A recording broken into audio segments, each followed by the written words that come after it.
Hello, my name is Sophie and welcome back to my channel. Today we're going to be choosing my March TBR. The way I make my TBR is slightly different to how I've seen other people making their TBRs, in that I call it a functional TBR, not because I don't think other people's TBRs aren't functional, but because mine has one. Basically, I have a bunch of categories. I pick a book for each category and then that is my TBR. Those categories are the wedding book club that I have with my husband. It's kind of technically on my own, but he was there at the wedding, so that's what we're counting. A sibling book club that I have with my sibling. Any new releases I've pre-ordered, 2 books from my 25 and 2025 list, and then a book that continues a series. The first book we're going to choose is the wedding book club, and I do this by using one of those spinners. Originally, my husband and I used to take it in turns to choose a book each month, but it's got to the point now where he's lost track of the books I've read, and I don't want to end up having a pool of books that I really don't want to read, and I don't want to make a decision. So I put them all into a spinner. We spin the spinner. That's how we choose what we're reading. Anyway, let's start the screen recording. So I'm not sure how many options we have left. Last month we chose the first book in the #1 Ladies Detective Agency series by Alexander McCall Smith, and the way that I've decided I'm going to approach series in the Wedding Book Club from now on is I've now put the second book in the series on the spinner, so I don't have to commit to reading the whole series before I come back to the spinner. So I've added the second book. Let's see what we get. This is where it gets scary because there are some really long books in the wedding library. And there's also a book written by Boris Johnson, which is what we've picked this month. The Churchill Factor. That's okay. It's something I never would have chosen for myself. So at least there's that. I mean, the thing with the Wedding Book Club is it definitely does push me out of my comfort zone. Sometimes it pushes me into places I don't want to go, such as reading a book by Boris Johnson. I believe this is got to be non-fiction, definitely historical. It's about Winston Churchill.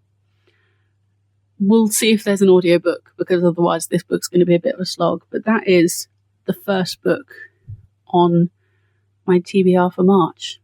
Let's hope it goes uphill from here. Moving swiftly on, the book my sibling and I have chosen for our book club this month is we're both going to reread Fangirl by Rainbow Rowell. This is one of the books that I've stated as one of my favourite books of all time since I first read it when I was maybe 17, and that was over a decade ago now. So I've been meaning to reread it for at least 3 years to ascertain whether I still feel like it deserves that status, and now we're finally getting there. The first 2 books that we've chosen for our book club this year, the one we chose in January was She Who Became the Sun by Shelley Parker Chan, which we both did not enjoy at all. And then the second book we chose was Her Majesty's Royal Coven by Juno Dawson, which my sibling rated 1.5 stars and I rated 5 stars. So we felt we needed something a little bit middle ground, something a little bit easier. So we will be rereading Fangirl, and I'm very, very excited about it. Then for the books I've pre-ordered, I have pre-ordered Oathbound by Tracy Deonn, which is the 3rd book in the Legendborn series saga. What are they calling it? Cycle? So the 3rd book in the Legendborn cycle comes out in March. I've only ever rated these books 3 stars, but I see their potential and I'm hooked enough to want to continue the series. So I've pre-ordered that on my Kindle. I'll almost certainly get the audiobook as well, because that's how I listened to the first 2. The other book that comes out in March, can't remember what day exactly, but it's the 3rd book in the Tomes and Tea series by Rebecca Thorne, which is called Tea You at the Altar. Now, I liked book 1. I didn't like book 2 as much, but for 1, they're pretty, so I pre-ordered it. And for 2, it's just an easy, cozy fantasy. And now that I know I'm going to be reading a non-fiction historical book written by Boris Johnson this month, an easy, cozy fantasy is exactly what I will be needing. So glad I have that on my TBR as well. So then all that's left to choose is the 2 books from my 25 and 2025 that I will be attempting to read this month. So let's get the mini TBR jar. I got it. So I believe there are 22 titles still left in here. So I'll just pick 2 out and we'll see where we get. Should I try actually clipping this onto my jumper? First up we have The Hating Game by Sally Thorne. This should be an easy, cheesy contemporary romance. This is one of those books that I bought when it was popular on TikTok, and I don't really know anything about it. I believe it's a workplace enemies to lovers romance. Sure, okay, I'll read that this month. And then the other title we have, I'm going to close my eyes this time, or at least look away. Oh, okay. I don't think it's going to focus, so I'm not even going to try. It's a book called Prince of Thorns by Mark Lawrence. Let's grab that one as well, and then stop this, because the audio is probably terrible. Where'd it go? Oh, ironically, they were right next to each other.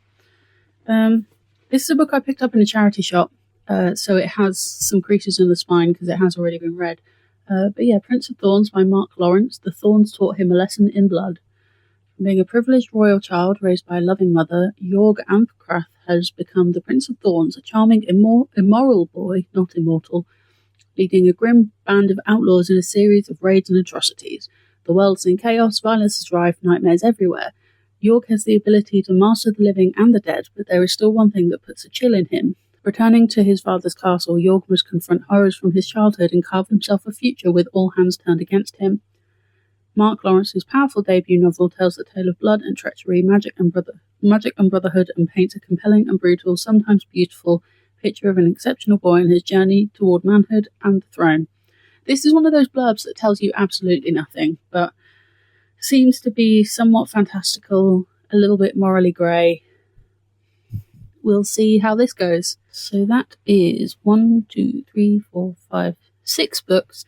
So then I will add a second book to the continuous series section, and I'm going to be continuing my Maximum Ride reread. The third book is called Saving the World and Other Extreme Sports. I believe, yeah, that is book 3. And I've just finished rereading book 2, and I'm having the best time. So making an effort to continue reading this series is, not much to ask of me these days. At this point in recording, I have 1 book left on my February TBR, and then I will have actually read everything on my February TBR, and I've got a few days left of the month and ample time and opportunity to actually finish that 1 book. So February has been a fantastic reading month, and I'm hoping to carry that success into March. The books I've chosen this month are longer and definitely less easy reads, but we will power through. Maybe I'll even DNF. Perhaps I will actually learn to DNF something this month. I'm not holding out much hope for that, but we'll see. This was a much shorter video than I anticipated, but those are the 7 books that I will be trying to read in March. The Churchill Factor by Boris Johnson, Fangirl by Rainbow Rowell, Oathbound by Tracy Deon, The Hating Game by Sally Thorne, Prince of Thorns by Mark Lawrence, Tea at the Altar by Rebecca Thorne, and Saving the World and Other Extreme Sports, Maximum Ride Book 3 by James Patterson. Thank you so much for watching. I hope you're having a great day. I hope you're reading a great book, and I'll see you next time for another bookish video. Bye!